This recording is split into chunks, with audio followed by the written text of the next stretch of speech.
Hey Candeo kids, today is a very special day because it's Easter. Now you're probably pretty excited because it's a really great day where we celebrate with all of our family, but do you know why we celebrate Easter? And no, it's not because the Easter bunny comes and gives you all candy, even though that's pretty awesome. So what is the reason we celebrate Easter?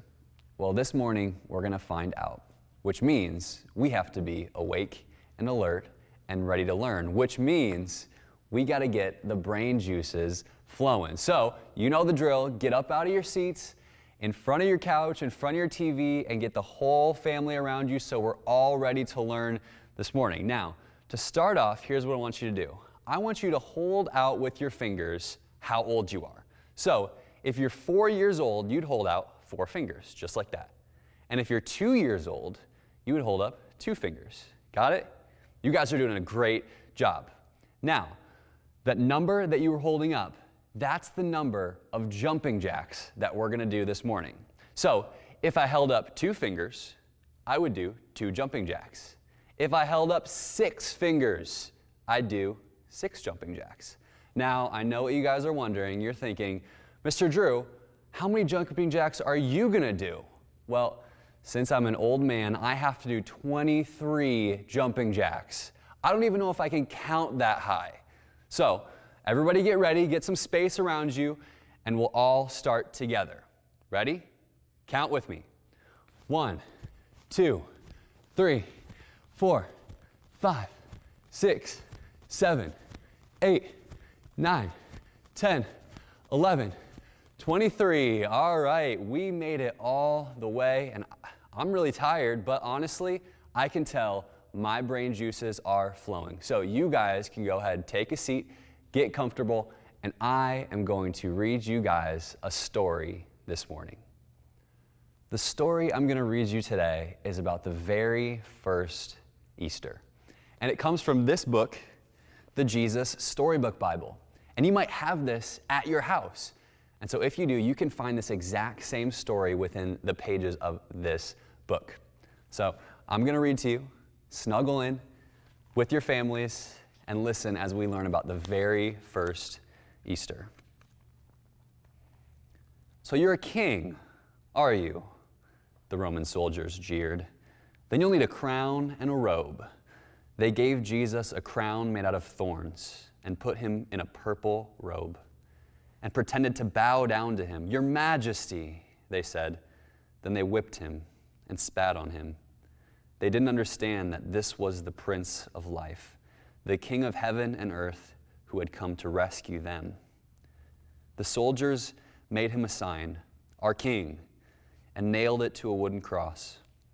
They walked up a hill outside the city. Jesus carried the cross on his back. Jesus had never done anything wrong, but they were going to kill him the way criminals were killed. They nailed Jesus to the cross. Father, forgive them, Jesus gasped. They don't understand what they're doing. You say you've come to rescue us, people shouted, but you can't even rescue yourself. But they were wrong. Jesus could have rescued himself. A legion of angels would have flown to his side if he'd called. If you really were the Son of God, you could just climb down off that cross, they said.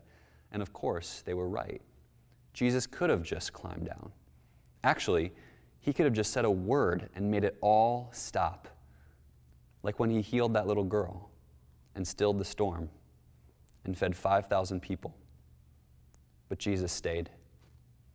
You see, they didn't understand. It wasn't the nails that kept Jesus there. It was love. Papa, Jesus cried, frantically searching the sky. Papa, where are you? Don't leave me. And for the first time and the last, when he spoke, nothing happened. Just a horrible, endless silence. God didn't answer. He turned away from his boy. Tears rolled down Jesus' face, the face of the one who would wipe away every tear from their eye. Even though it was midday, a dreadful darkness covered the face of the whole world.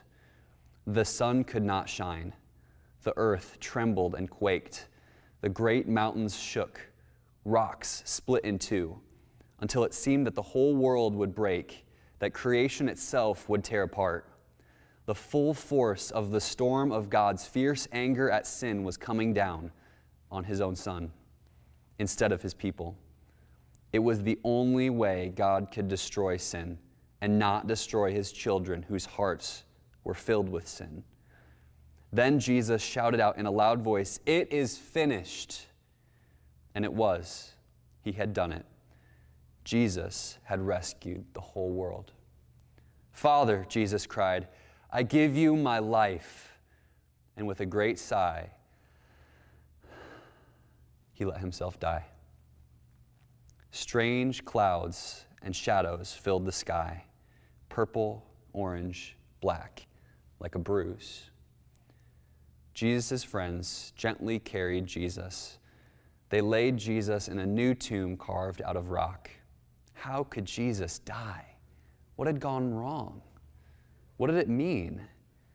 They didn't know anything anymore, except they did know their hearts were breaking.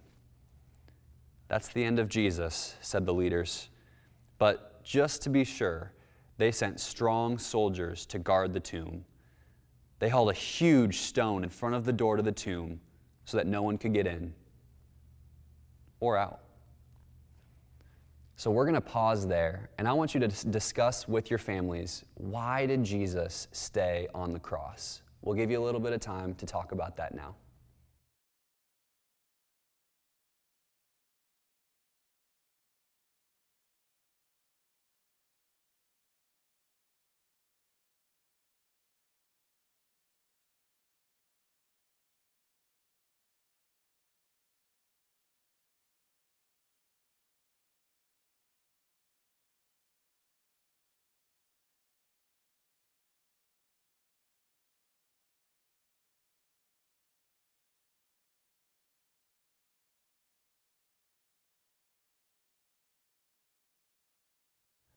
This chapter is called God's Wonderful Surprise.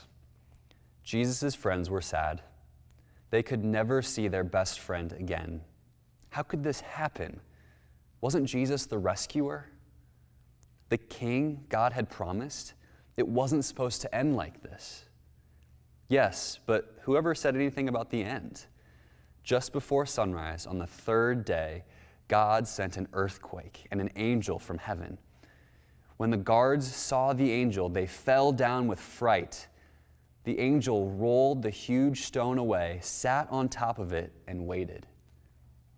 At the first glimmer of dawn, Mary Magdalene and other women headed to the tomb to wash Jesus' body. The early morning sun slanted through the ancient olive trees, dropping of dew glittering on the leaves and grasses, little tears everywhere. The friends walked quietly along the hilly path through the olive groves until they reached the tomb, and immediately they noticed something odd. It was wide open. They peered through the opening into the dark tomb, but wait, Jesus' body was gone. And something else. A shining man was there with clothes made from lightning. "Don't be scared," the angel said. But they couldn't help it. They screamed anyway. The angel asked them, "What are you doing here? This is a tomb, and tombs are for dead people." The woman couldn't speak. "Jesus isn't dead anymore," he said. "He's alive again." And their hearts leapt, and the angel laughed with such gladness that they felt for a moment as if they had just woken from a nightmare. The other women rushed home, but Mary stayed behind. How could it be true? Jesus was definitely dead. How could he be alive? Just then, Mary heard someone else in the garden. Perhaps it's the gardener, she thought. He'll know where Jesus' body is. "I don't know where Jesus is," Mary said urgently. "I can't find him." But it was all right. Jesus knew where she was, and he had found her. "Mary." Only one other person said her name like that. She could hear her heart thumping. She turned around. She could just make out a figure. She shaded her eyes to see, and thought she was dreaming. But she wasn't dreaming. She was seeing. Jesus! Mary fell to the ground. Sudden tears filled her eyes, and great sobs shook her whole body. And all she wanted in that moment was to cling to Jesus and never let him go. You'll be able to hold on to me later, Mary, Jesus said gently, and always be close to me. But now, go and tell the others that I am alive. Mary ran and ran all the way to the city. She had never run so fast or so far in her whole life. She felt she could have run forever. She didn't even feel like her feet touched the ground. The sun seemed to be dancing and gleaming and bounding across the sky, racing with her and shining brighter than she could ever remember in the clear, fresh air. And it seemed to her that morning, as she ran, almost as if the whole world had been made anew, almost as if the whole world was singing for joy. The trees, tiny sounds in the grass, the birds, and her heart. Was God really making everything sad come untrue? Was he making even death come untrue? She couldn't wait to tell Jesus' friends. They won't believe it, she laughed. She was right, of course. So I want you to take some time and talk about this. Why did Mary run so fast back to the city?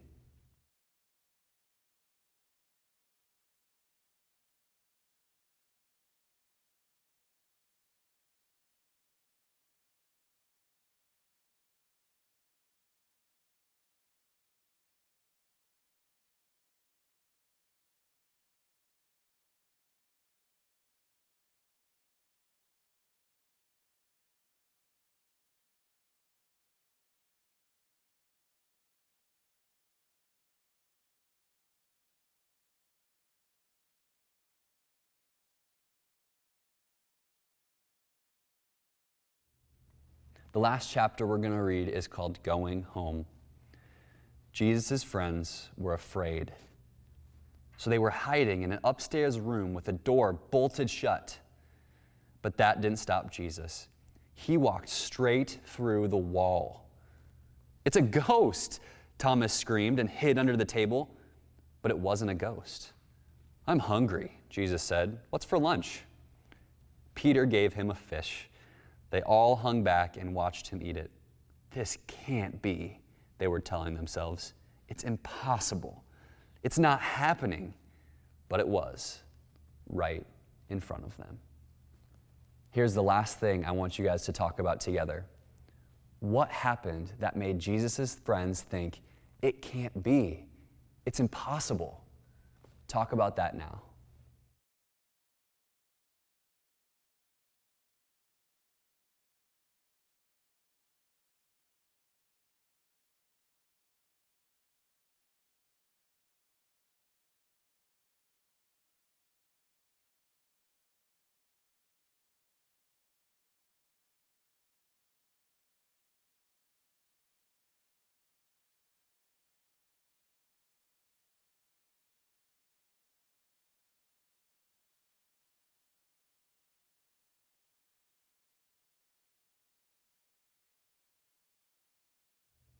And that is the story of the first Easter celebration.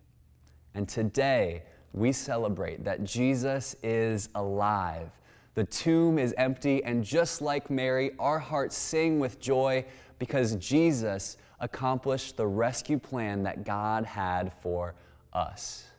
Thanks so much for letting me join you this morning. From us at Candeo Kids to you and your family, we hope that you have a very happy Easter, and we're still so excited and looking forward to the next time that we can all get together at the building to celebrate this with you.